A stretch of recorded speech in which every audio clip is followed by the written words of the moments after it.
Recording in progress.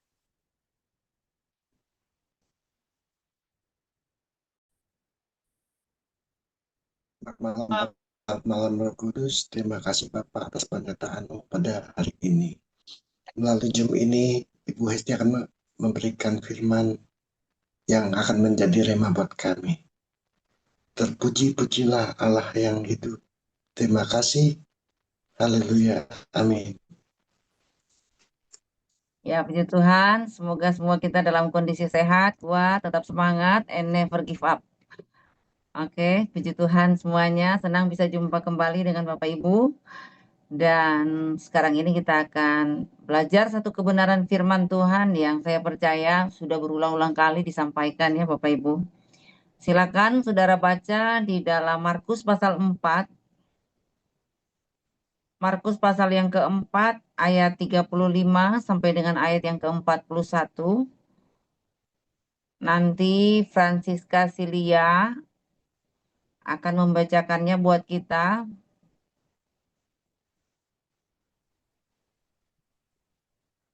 Ayatnya tadi apa, Bu? Markus 4 ayat 35 sampai dengan ayat yang ke-41. Markus 4.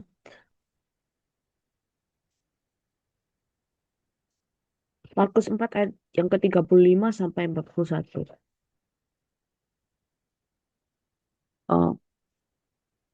Angin ribut diredakan. Pada hari itu sudah mereka terbang.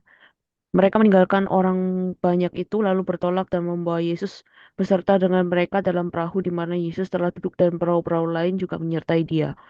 Lalu mengamuklah taufan yang sangat dahsyat dan ombak menyembur masuk ke dalam perahu sehingga perahu itu mulai penuh dengan air. Pada waktu itu Yesus sedang tidur di buritan di sebuah tilam. Maka murid-muridnya membangunkan dia dan berkata kepadanya, "Guru, engkau tidak peduli kalau kita binasa?" Ia pun bangun menghardik angin itu dan berkata kepada danau itu, "Diam, tenanglah." Lalu angin itu reda dan danau itu menjadi teduh sekali. Lalu ia berkata kepada mereka, "Mengapa kamu begitu takut? Mengapa kamu tidak percaya?" Mereka menjadi sangat takut dan berkata seorang kepada yang lain, "Siapa gerangan orang ini sehingga angin dan danau pun taat kepadanya?" Ya, puji Tuhan, yang sebenarnya ini kita sudah belajar juga dari beberapa firman Tuhan yang telah dibawakan oleh ya beberapa pengurus dan juga pengkhotbah-pengkhotbah lainnya. Bagaimana kita melihat satu pelajaran di sini bahwa banyak orang ingin mengalami mujizat ya, tetapi tidak banyak orang yang mau meninggalkan zona nyaman. Kita ingin melihat tangan Tuhan bekerja, tetapi seringkali takut melangkah ke tempat yang belum pernah kita datangi. Menariknya kalau kita melihat di sini, ketika Yesus berkata, "Mari bertolak ke seberang."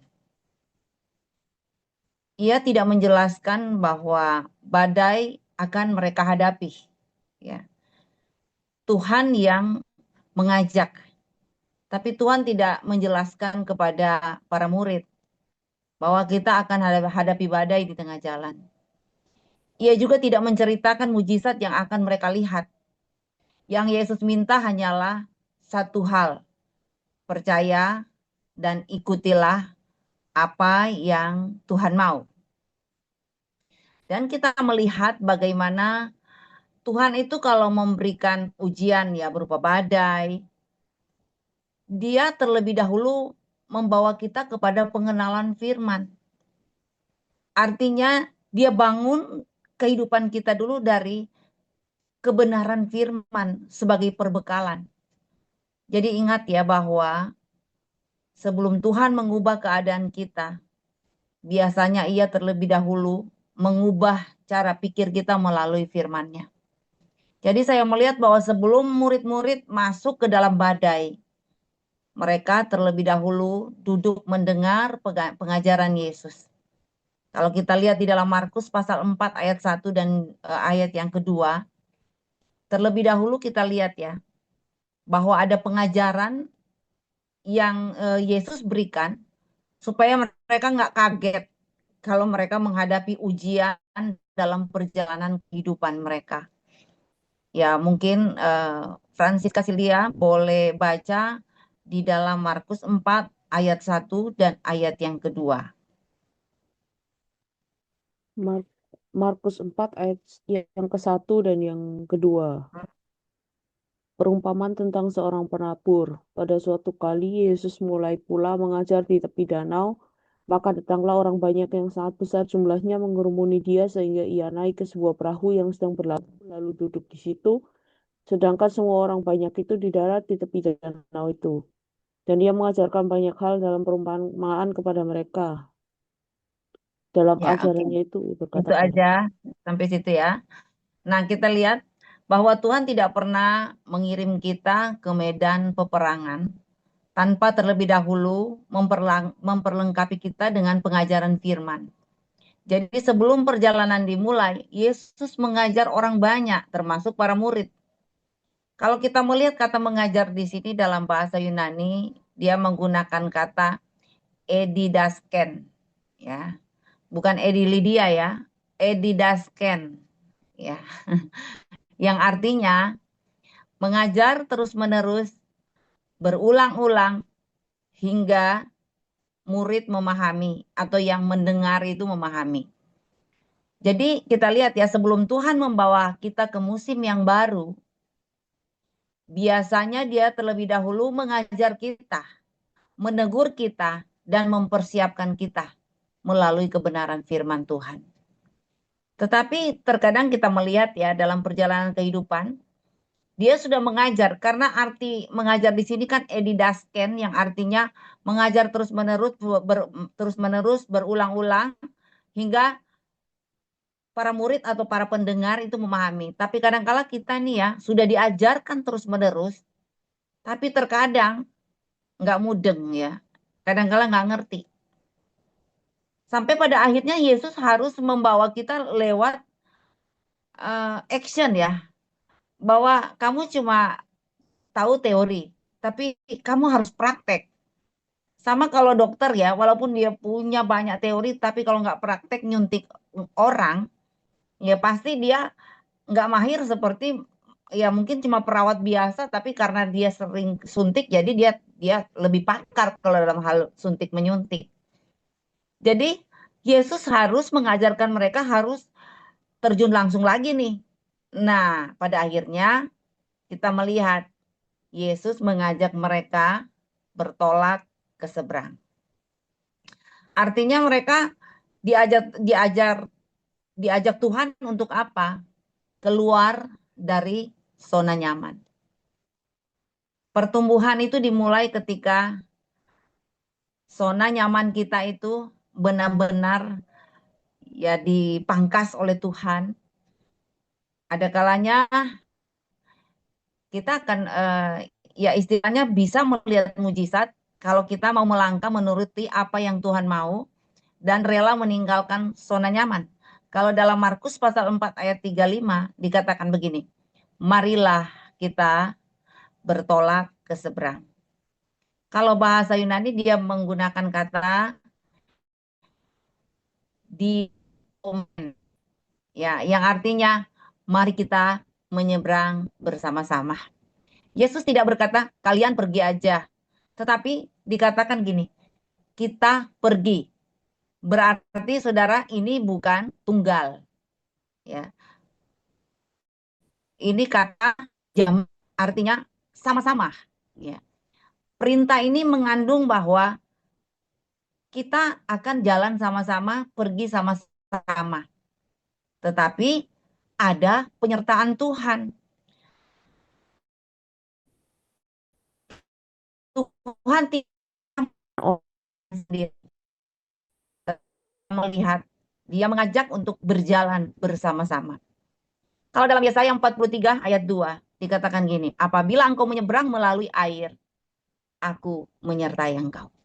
Jadi walaupun kita sekarang ini ya sedang menghadapi yang namanya dikeluarkan dari zona nyaman, bukan berarti kita sendirian. ada penyertaan Tuhan. Itu yang jauh lebih penting. Kalau kita disertai Tuhan, apapun yang terjadi di depan mata, mau Goliat kek, ya, mau musuh apapun di depan mata kita, penyertaan Tuhan jauh lebih berharga, jauh lebih penting dari apa yang di depan mata.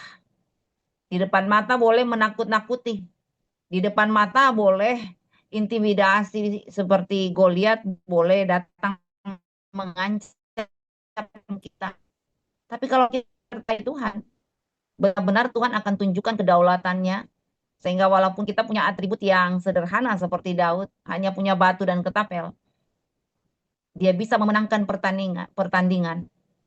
Kalau kita melihat Goliat atributnya sempurna, secara fisik juga, wah dia memang panglima perang yang hebat, saudara. Tapi kita lihat, oleh karena ada penyertaan Tuhan, bukan karena Daud mahir ya pegang ketapel dan batu, enggak. Karena disertai Tuhan, maka apapun yang terjadi, semua bisa terlewati. Bahwa kita melihat waktu Tuhan mengajak bertolak ke seberang, benar-benar ini satu peristiwa yang tidak pernah diduga oleh para murid. Dipikir karena Tuhan yang ajak, berarti nyaman-nyaman saja ya. Tapi justru mereka kaget di tengah jalan bahwa badai itu datang. Ingat bahwa ketaatan bukan jaminan bebas badai ya, tetapi jaminan Tuhan hadir di tengah badai. Jadi justru mereka waktu itu kan mau taat ya, waktu Tuhan ajak mereka taat, ikut aja. Karena kalau naik perahu sama Tuhan Yesus, mereka pikir mereka akan foto-foto indah kali ya di tengah perjalanan, karena kan wah mereka harus melewati danau, melewati pemandangan yang indah. Ya, kalau kita melihat mereka udah taat, dipanggil sama Tuhan Yesus untuk menyeberang, mereka ikut-ikut aja. Tetapi ternyata ketaatan bukan jaminan bebas badai. Tapi justru kita melihat diajak Tuhan malah badainya makin berkecamuk. Karena di dalam Markus 4 ayat 37 dikatakan begini. Lalu mengamuklah taufan yang sangat dahsyat. Ada banyak kali kita juga bertanya kan sama Tuhan. Aku sudah ikut Tuhan, aku melayani Tuhan. Malah sekarang aku aktif di Dorea. Wih, malah badai makin bertubi-tubi. Badai makin menghantam saya. Bukan begitu Bu Brigita, bukan begitu Bu Resi, Pak Akeng ya. Giliran saya sudah setia, tambah digulung sama Tuhan. Saya baru saja mau taat, baru mau masuk Zoom di Dorea, ya. Malah tambah banyak masalah. Mungkin Pak Sutrisno bilang, waduh, nggak salah Tuhan pilih saya jadi ketua Dorea. Kok dikit-dikit saya direpotkan, ya. Dikit-dikit disalahkan, dikit-dikit, ya. Banyak orang yang komplain ini, rasanya pusing. Kalau gitu saya nggak mau jadi ketua kali ya. Atau Ibu Resi bilang, aduh ngapain capek-capek jadi ketua jadi gembala Dorea. Pusing, tambah banyak masalah gitu kan, Bu Resi. Ya, mungkin juga Ibu Vina bilang, ih giliran masuk Dorea, tambah pening ya, ini kepala. Ibu Lydia juga bilang, sama loh, sama. Masuk Dorea tambah pusing, haleluya. Ya ini yang terjadi ya. Waktu para murid berpikir dengan taat badai selesai. Dengan taat utang selesai. Dengan taat masalah pasti teratasi semuanya. Tapi kita lihat Yesus yang mengajak.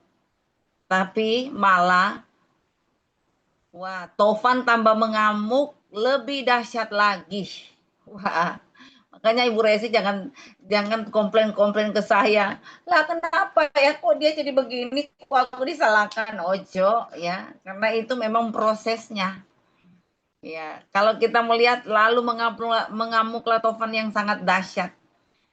Ya, artinya gini, kalau bahasa Yunani bilang Lailaps megale, ya, artinya gini.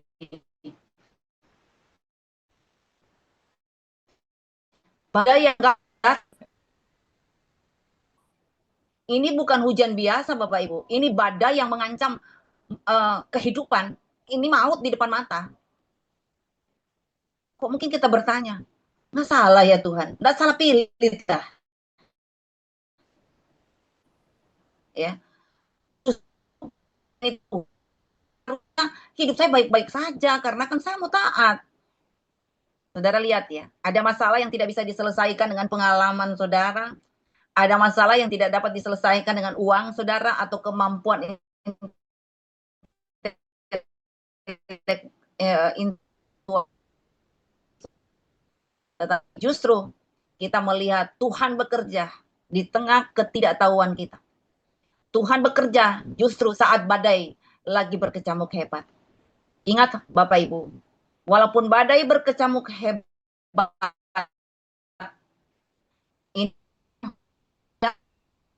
tetapi poin yang kita tangkap di sini adalah Yesus tetap ada di dalam perahu. Saat Tuhan mungkin kelihatan diam, sebenarnya dia sedang menguji apakah kita ini masih percaya kepada Tuhan. Saat badai datang menerpa begitu hebat dan kelihatannya Tuhan diam, ingat bahwa dia sedang ingin melihat apakah pembelajaran waktu di awal sebelum berangkat nih ya, sebelum saudara mungkin baru mau masuk jadi pengurus Dorea, ya Tuhan bilang, ya kamu tahu ya, walaupun Anda taat melayani Tuhan, bukan berarti Anda lempeng aja dalam hidup, Anda mungkin nyaman-nyaman aja. Enggak, Anda masuk pada masalah. Tetapi lihat ya, walaupun terkadang Yesus terlihat cuek, malah Yesus tidur nyenyak, tapi kita melihat bahwa dia secara aktif memperhatikan kehidupan kita. Dia lagi menguji para murid. Apakah masih tetap percaya walaupun badai tofan datang menerpa? Ya. Kalau saya lihat kata Yesus sedang tidur, kateudon ya, artinya gini, tidur dengan tenang dan damai. Yang lain sudah panik, ngamuk, yang lain rasanya sudah sesak napas. Tetapi kata-kata kateudon ya, artinya Yesus sedang tidur, itu dikatakan gini, Yesus tidurnya tenang dan damai. Mengapa Yesus bisa tidur? Karena dia tahu badai tidak akan mengganggu tujuan Bapa di sorga. Kita sering panik karena melihat badai. Tapi Tuhan tenang karena dia melihat akhir perjalanan. Dia melihat tujuan. Dia melihat sesuatu yang jauh lebih besar daripada badai yang sedang berkecamuk. Bapak Ibu, firman Tuhan mengingatkan kita. Walaupun kita mendengar berita-berita sekarang di TV, Juni-Juli ini parah. Badai apapun yang coba menghancurkan perahu rumah tangga kita. Mari, ada saat saudara berlutut di kaki Tuhan, jangan panik. Serahkan semua kepada Tuhan. Selagi Yesus masih di dalam perahu, nggak usah saudara mau dengan saudara langsung loncat gitu ya dari perahu. Coba tenangkan badai yang ada di hatimu. Percayalah bahwa Tuhan sanggup melakukan mujizat-mujizat yang luar biasa. Ya, waktu di darat Yesus sudah menunjukkan kemahakuasaannya. Waktu di darat sebelum Yesus memberi makan 5.000 lebih orang. Waktu di darat, Yesus sudah memperlihatkan kepada mereka bahwa orang mati saja bisa dibangkitkan oleh Tuhan. Ya, biarlah di tengah setiap musim yang berbeda, musim yang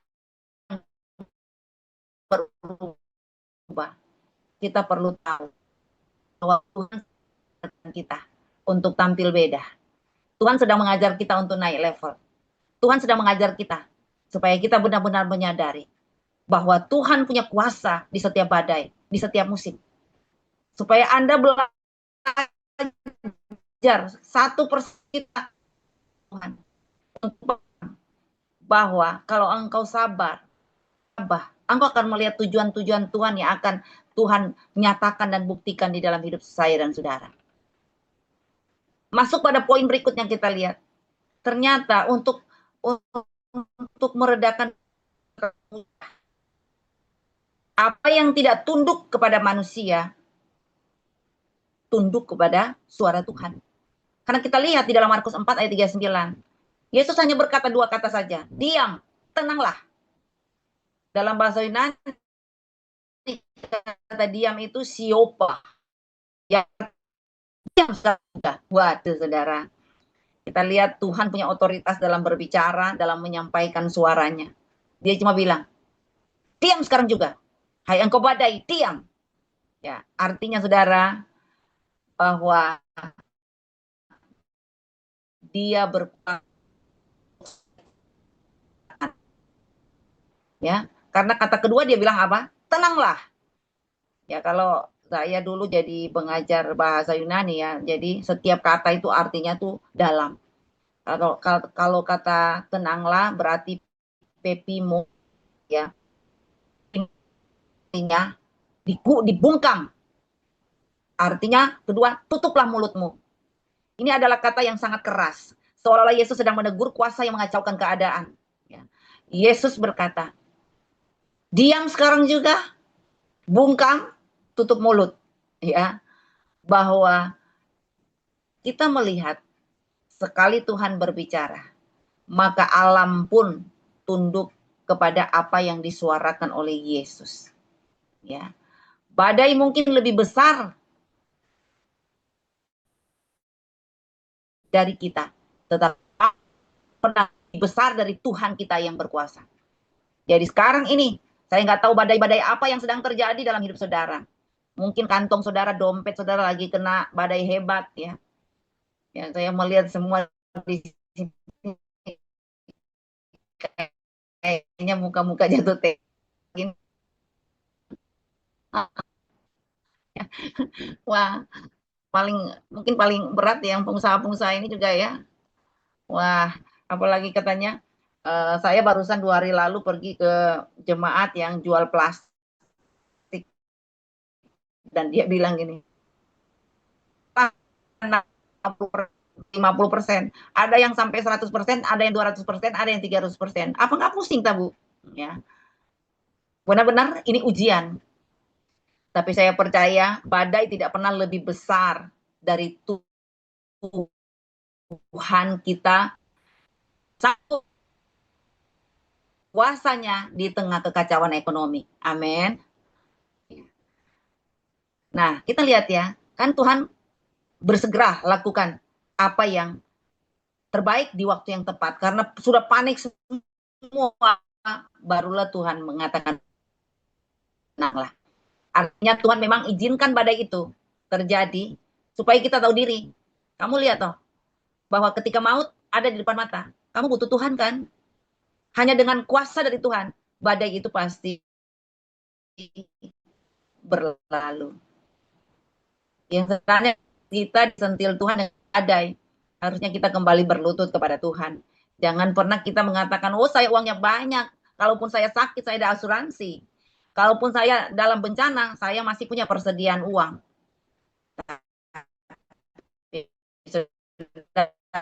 Kalau bicara tentang bisa membeli nyawamu dengan uangmu yang banyak. Tetapi dengan perkataan Tuhan saja, semua bisa diselesaikan oleh Tuhan. Termasuk nyawa yang terancam, hanya Tuhan yang bisa memperpanjang nyawamu, memperpanjang umur, tidak bisa ditukar dengan uangmu. Dan ini satu pelajaran besar.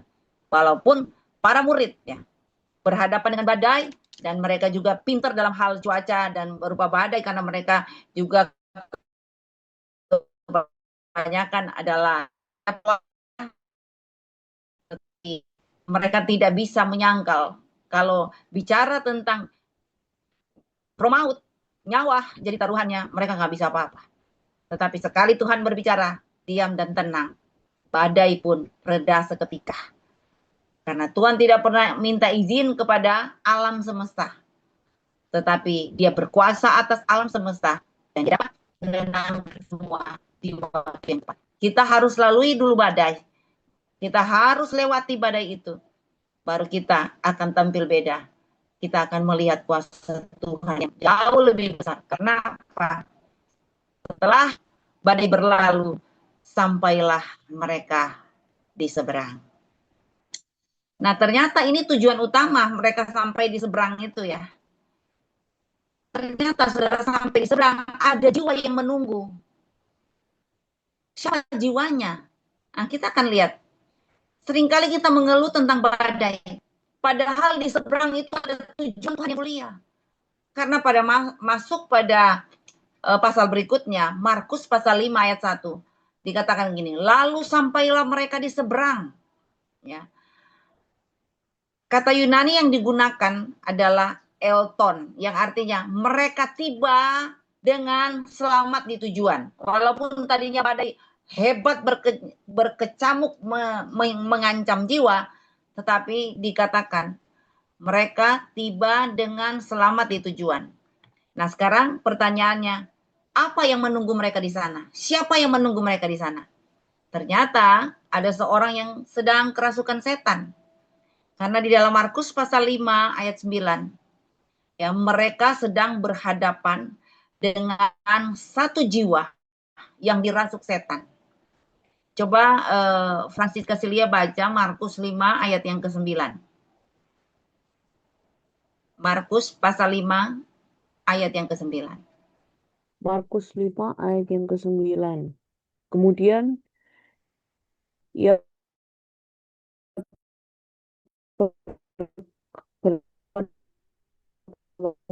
berlaku legion karena kami banyak. Nah, coba kita perhatikan. Tujuan Tuhan itu dahsyat ya. Karena untuk mereka sampai ke seberang, mereka dipertemukan dengan seseorang yang dirasuk setan. Ada kata legion ya di situ ya. Artinya legion ada yang tahu? Legion atau ribuan pasukan. Tetapi kita lihat ya, ribuan roh jahat tidak dapat melawan satu kuasa yang dari Tuhan.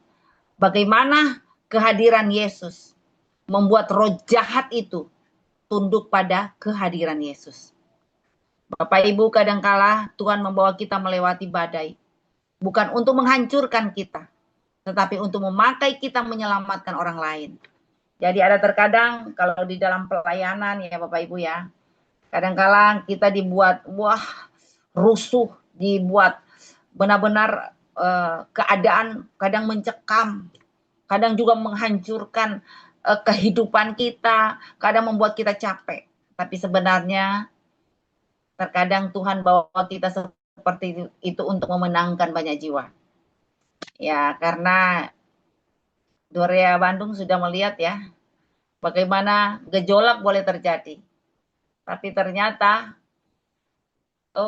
bulan kemarin saya melihat, wah, itu kehadiran paling terbanyak seumur, kita ada Dorea Ministry setiap bulan. Ternyata kemarin kehadirannya luar biasa, ada peningkatan. 157, Bu. 157 ya. Itu benar-benar mujizat ya.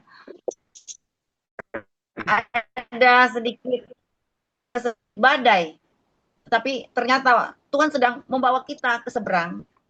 Karena ada jiwa-jiwa yang sebenarnya Tuhan sudah persiapkan ya, untuk kita jadi perpanjangan tangan Tuhan, untuk Tuhan bekerja melalui jiwa-jiwa ini. Ya, jadi jangan pernah kita menilai, aduh badai buat capek kita semua. Aduh badai ini membuat kita pusing ya. Ibu Francisca sampai tadi elus-elus kepala mungkin sudah penat. Haleluya.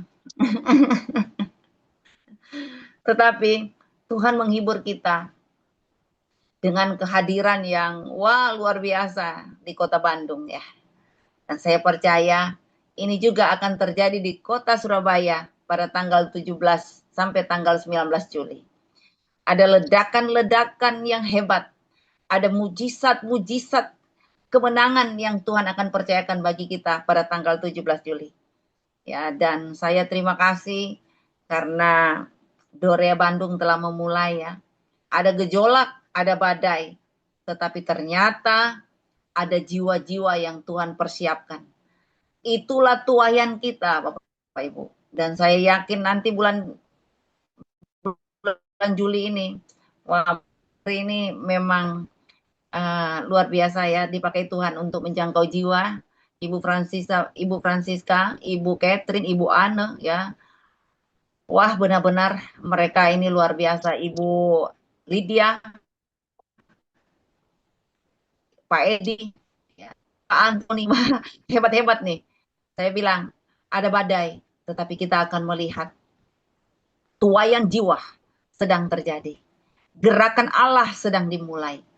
Dan gerakan Allah itu dimulai dari diri kita sendiri dulu. Karena Tuhan sedang persiapkan kita menuai banyak jiwa. Dan saya percaya kehadiran di bulan Juli ya Pak Henry, Bu Eli, kayaknya bulan Juli 200 orang ya. Haleluya. Diusahakan lebih, Bu. Lebih ya, Ibu Francisca mulai kepalanya juga lagi nyut-nyut ya, dengar gitu. Ibu Lydia sampai sudah bilang, ah, Ibu Catherine, Pak Akeng. Ya. Tuhan sedang bekerja untuk kota Bandung ya. Tuhan juga bekerja untuk kota Semarang. Tuhan bekerja juga untuk semua pengurus Semarang. Haleluya. Ya. Dan Tuhan juga bekerja di kota Bali.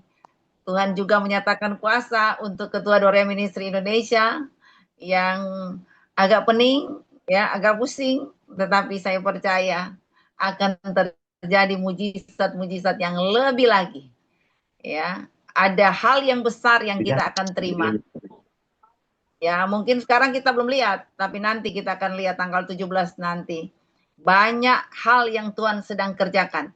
Makanya saya bersyukur panitia-panitia dari Dorea Surabaya lagi berjuang nih, Ibu Lina, Ibu Kimba lagi berjuang mereka semua ini ya. Tapi saya percaya ada perkara-perkara besar Tuhan akan kerjakan buat kita semuanya. Ya, saya ingin menutup khotbah saya dengan ada 3 kata Yunani yang akan menjadi inti kita pada hari ini. Ada kata mari menyeberang. Ya.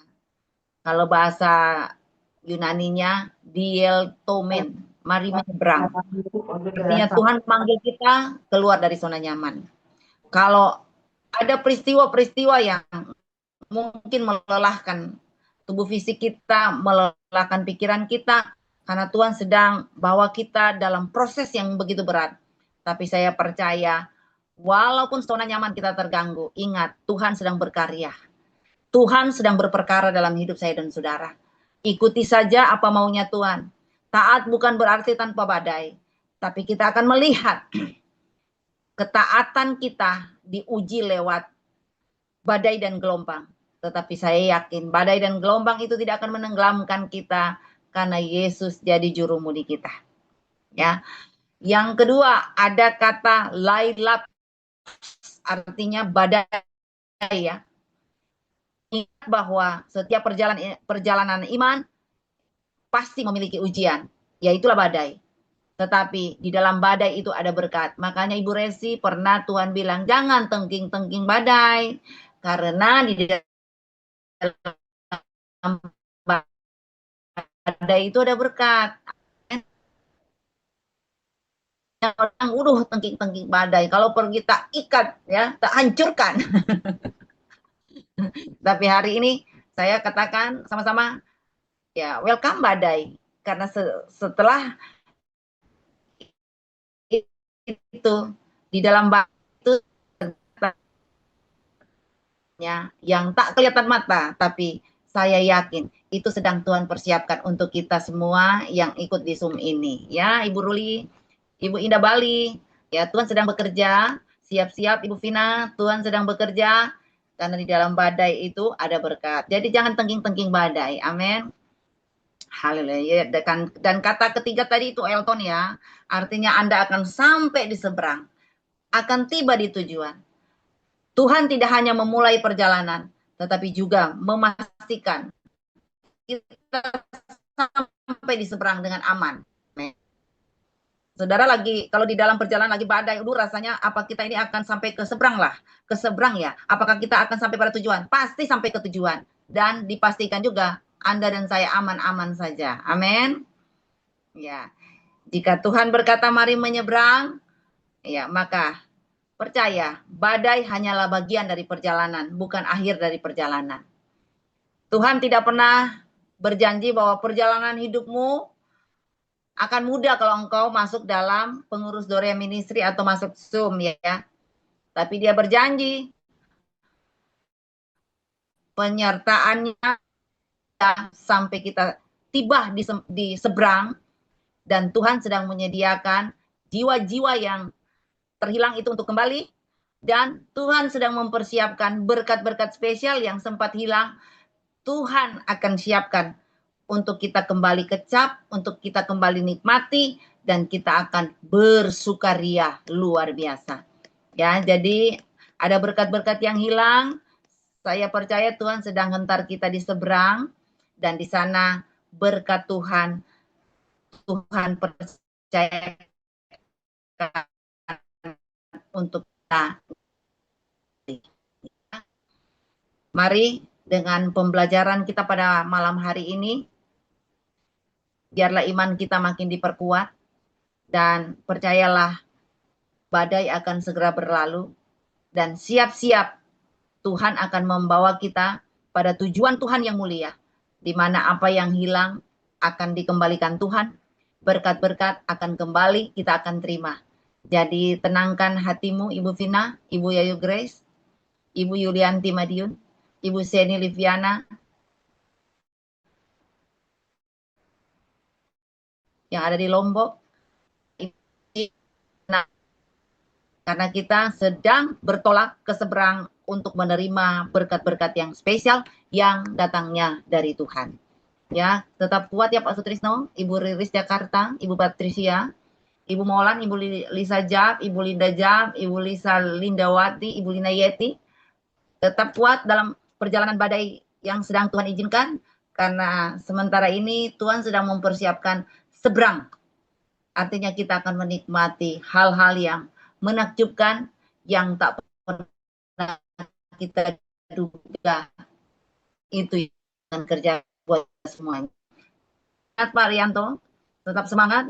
Francis Kasilia yang ada di Korea, Ibu Kim yang ada di Semarang, tetap semangat and never give up. Gian, Pak Nando, tetap semangat walaupun lumpur Sidoarjo masih ada. Jadi teruslah bersyukur walaupun ada badai. Ibu Lydia, jangan tengking-tengking badai. Sampaikan kepada Pak Edi, jangan tengking-tengking badai. Katakan welcome sama badai. Karena Ibu Brigita sudah menghadapi badai itu, dan sampai hari ini Ibu Brigita masih bisa makan enak walaupun ada badai. Itu karena Tuhan. Ibu Evelyn lagi mentertawakan Ibu Brigita. Badai pasti berlalu. Silakan tanya kepada Pak Akeng bagaimana badainya. Sampai hari ini tetap tersenyum, tetap kuat. Itu tandanya kita mengalami pemahaman yang hebat bersama dengan Tuhan. Bukankah begitu Ibu Katrin, Ibu Anne? Ada badai tetapi ada pertambahan jiwa yang luar biasa. Bahkan yang hilang bisa kembali. Puji Tuhan. Ya, segala kemuliaan miliknya Tuhan. Saya kembalikan kepada Bapak Ketua kita, Bapak Sutrisno, silakan. Oke, terima kasih Bu Hesti yang sudah sharing firman-Nya luar biasa ya. Kembali kita diingatkan ya kepada semua teman-teman, kita lagi mau masuk masa-masa yang memang sulit. Jadi benar-benar jangan takut terhadap badai, kita berjalan bersama Tuhan ya. Supaya karena Tuhan sudah berjanji ya, nggak mungkin Tuhan yang mengingkari. Ya, saya sih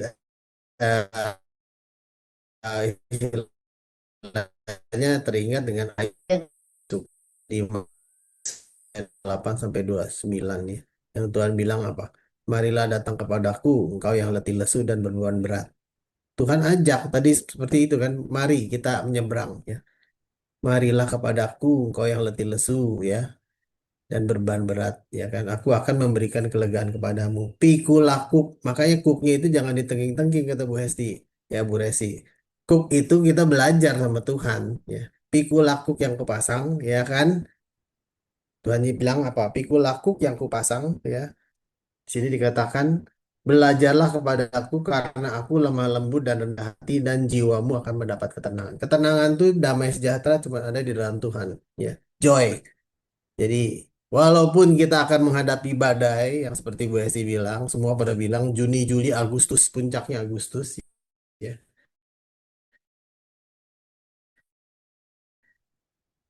Ya, fasten seat belt itu benar-benar kita melekat kepada Tuhan, ya. Supaya dalam badai yang bergejolak kita tetap ada bersama Tuhan dan mengundang Tuhan sebagai juru mudi kita. Ya, terima kasih Bu Esti.